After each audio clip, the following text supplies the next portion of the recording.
Hi, so today we are talking about how to study less and how to study smart.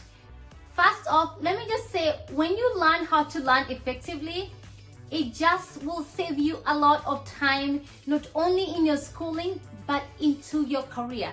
The value that you pump into yourself is what you get paid for. So it's very, very important to develop oneself in how to be effective in the things you have to do.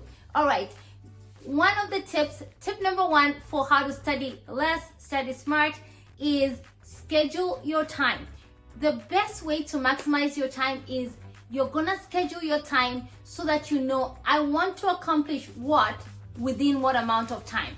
So instead of looking at your school work as being daunting or intimidating, you are just going to break it into chunks. I've talked about this in another video. Commodore study technique is one way to do that. You don't have to do it 20 to 25 minutes. It depends on how much you can concentrate. So if you have been doing Pomodoro for 20 to 25 minutes of study times per chunk and taking 5-minute breaks, and you find yourself that you're able to focus and retain for longer, it's okay to schedule your times to be a little bit longer. The whole point is that you don't approach this open-ended, without any goals, without any time constraints, because have you ever heard of the saying that work expands to fit the time that is provided? Yeah, if you say, well, I have the whole month to do a term paper, yeah, it might take you the whole time. But if you're told the deadline is this weekend, you are going to crunch it and you will get it done, right? So it's the same way when you schedule your time and make goals for what you hope to achieve during that time, it will help you be more effective of your time. Number two is if you are able to keep up with the routine, the schedule that you have set for yourself, it is good to reward yourself. And it's nice if you give yourself an immediate reward. We are just human beings. It's how we are wired. Reward systems do work. If you can reward yourself at the end of the day, if you stick with if I stick with the schedule, or if I'm able to accomplish this, I'll reward myself in this way. And I've actually seen it playfully done by some people where they put like small little candy treats on a page. So they say, once I read, I will put this little candy in my mouth if I finish, by the time I finish this page to this point, and when I read this section, I will then eat. And it's just one way to be playful with your time while encouraging yourself to be effective in your studies. Number three is have a dedicated study area. So context is very, very important. If you study in your room, you just get in the mood, of doing the things that you usually do in your room sometimes. Let me tell you an example of how context really affects how we think, okay? When you're in a class setting, when the teacher asks for input, it's automatic. You just raise your hand. You don't blurt, you raise your hand because you're in a classroom setting. Now, if he talks to you one-on-one, you never raise your hand. Why? Because you're not in class with him. That's the same way, because sometimes context just puts us in a state of mind that helps us be a little bit more productive. So it's good if you can utilize the library.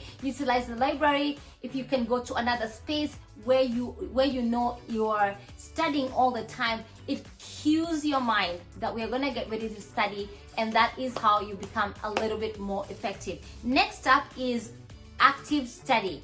So you're supposed to make your study time as active as possible.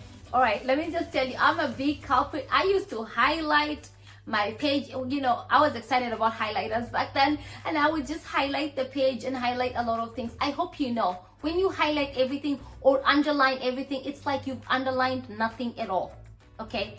So you want to just only highlight or underline only the very, very important points. And by the way, this highlighting and underlining is considered one of the least effective ways of study. You're supposed to be a little bit more active. Write things out. Engage, think about it, review. There are many ways to be active, but do your best not to be passive, to just read without engaging at all. That's one way to be passive. You want to be active by writing notes, writing questions to test yourself, okay? Use some of the top techniques that I've shared before in another video, like the Feynman technique, where you're teaching it to yourself, asking questions, Be as active as you can in your study time. All right.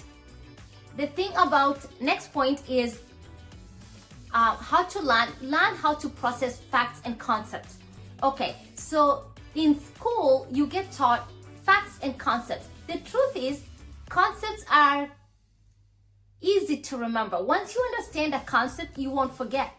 Facts sometimes though can drift away. Okay, so let me give you an example. You know what like the bones of the body do. You know what the function of the skeletal system does. You know, yeah, it holds up the frame of the human body.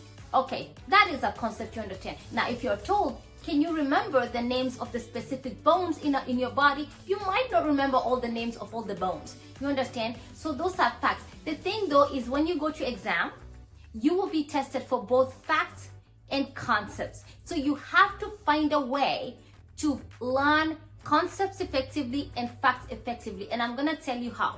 So for concepts, you have to understand what is being taught to you and try to relate it. Get a big picture. Try to relate the things that you're newly learning to what you've learned in the past. Try to find the relationship. Don't just learn things separate from each other. Figure out how it ties into what you already know, because then the brain, that's how the brain works. It just like will retain things it understands, and it's like, oh, I understand this is attached to this. Remember, I shared this in another video where I said the brain, how the brain takes information is like a tree. It takes the foundation, and then there's the main trunk, the branches, and the leaves. So you cannot understand just the leaf by itself, how it functions or what it does, but you can, if you can understand the whole foundation and the whole system. It makes it a little bit easier.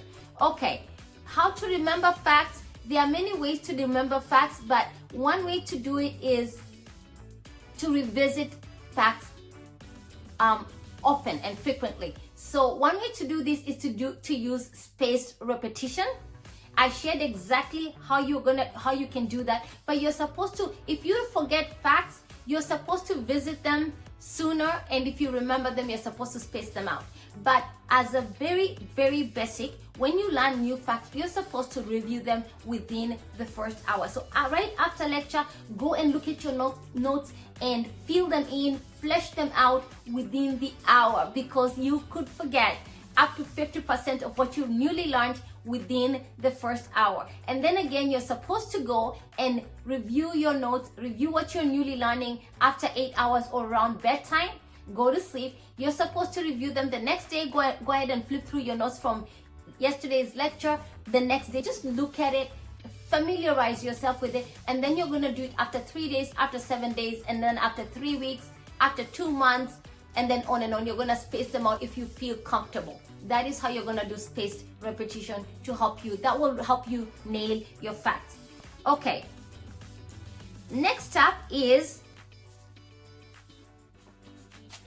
during the review process, you have to make sure that you are engaging questions, because when you're doing textbook reading and say you highlight or you underline some things and you're looking at it and you feel like, I've got it, I know this. When you look at it in the book, you can say, okay, you look at it and you say, I know this, okay, and you can just say it, all right? But the thing is, sometimes that gets into a little bit of a dicey, dangerous ground where you do not know now whether you are recognizing it or recalling it. There's a difference. Say, for example, let me tell you about recognition. You can see somebody and you recognize their face. You say, I've seen this person before. But you might not remember their name. You might not even remember where you saw them, because the brain is a little bit better about recognition of smells, recognition of people, like of places. You can just recognize things. Sometimes you might not remember the details. And that's the thing, when you go to study, you do not want to just like be recognizing things, because in the textbook you say, oh, once I see that, I see it. Recognition works with mental cues. There's a cue that makes you recognize something. When you go to an exam room and the questions are all mixed up, there is no cue in the exam room. You're gonna need to recall on your own. So be careful when you're reviewing things in a textbook, especially things that you've highlighted or underlined. You want to make sure that you transfer those into like questions or flashcards, and then mix them up, review it, so that you can allow yourself to really check whether you actually recall what you're learning or whether you had just recognized what you're learning. Next up is teach what you learn. Okay, so this goes hand in hand. This is part of that Feynman learning technique. But you know, when you try to teach what you're learning, it forces you to not just learn it lightly. You're gonna need to get really good at what you learn and be like a teacher. Once you start explaining this to somebody, especially if you're explaining it to somebody who doesn't know the subject, it forces you to really think about how you're saying it, because you want to explain it so they can understand. So pretend in the Feynman technique, a good recommendation is pretend you're teaching it to a child. You can teach it to your classmate, you can teach it to somebody else who doesn't know the subject matter. If you're teaching it between like a classmate or a peer, you have to be really, really careful that you're not you're not getting up to their level of understanding. Try to explain it in basic terms. Okay, next up is the correct use of textbooks. Guys, I shared in another video how to make good use of textbooks, but here today I'm going to share a different way to do textbook study. In that other video, I had shared something called marginalia, where you're taking notes in the margin, and it's detailed, so make sure you check out that video later. But here I'm gonna share about Professor Martin Lobdell's formula, and it's called 3Q 3R method, where you are surveying, answering questions, reading, reciting, and reviewing. So it might sound like cumbersome when I say it that way, but you're supposed to be surveying. You survey the chapter, you survey the whole, get a big picture, see how these things tie together. They go hand in hand together. They make for good habits. Once you watch a few of these videos, you get good habits and you understand the drill. Okay, you're supposed to get the big picture to survey. You go and look at the questions at the end of the chapter. See if there are any questions. See what questions exist. What is the whole point? What is the author? What is this chapter about? What am I required to know by the end of this chapter? And then you're supposed to read the textbook, recite it, and then go into review. But you just have to figure out what works for you, whether you want to do the margin notes or do the SQ3R method.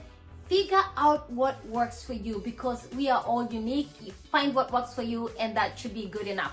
All right, next one is how to remember facts that you just have to remember. So there are things that you just have to memorize. Okay, you have to just commit them to memory, and there are many ways to remember things, and but a good way to memorize things is to use mnemonics. So there are different memorization techniques. I'm gonna make a separate video on just memorization techniques, because I feel like that's a whole topic I need to get into. But here today, I'm gonna say whether you're using acronyms, whether you're using sayings, whatever memorization technique you choose, the way to make a memorization cue that you can remember is by making it as emotionally evocative as you can. So make it as funny or as weird as you can. Maybe you can add action into it.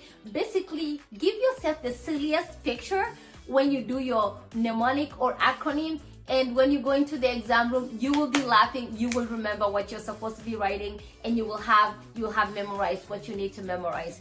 Okay, next up is whenever you're studying, take playtime seriously. So it's good to mix. So I've talked about this before, but let me just say it this way. Because the brain cannot sit and concentrate on things for a long time, it's good to really allow it maximum relaxation so that it can process the things that you're trying to learn and retain. So when it's time to play, the more active you are, the better. Get out and take a walk. Like, just sitting down and being like sedentary isn't the very best. Go and be active. Play as much as you can. Take playtime seriously. Go out and relax when it is break time. When you come back and sit down, you will see that you absorb and you're able to concentrate better. By the way, they've done a research on this, and they actually highly recommend it, especially things around math, anything that is complex for people. They say they've done this and researched this, and if they say when these subjects are scheduled before and after physical activity, it does help people perform better. The results are significant. So make sure you're taking advantage of how you are wired as a human being so that you can perform better. That is how you study smart. Next is sleep. Sleep is so important. You want to get enough sleep. I hope you have. The way to cooperate with how you're naturally wired is get a regular, hopefully do your best to get a regular sleep schedule, because we work this, the brain has something called a circadian rhythm, and you're just supposed to, it knows when to sleep and wake up, and it sets it into a routine, and that is how it thrives. But especially during exam time, avoid transnighting. I used to do this.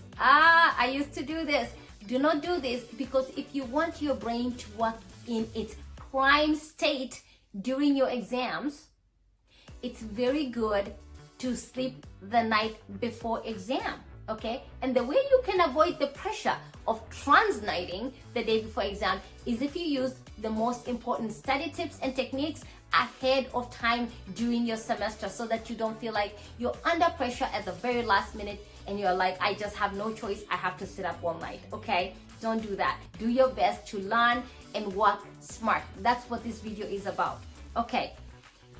Last tip that I want to share is follow people with results. If you see top students, top performers, find out what they are doing to perform at the very top.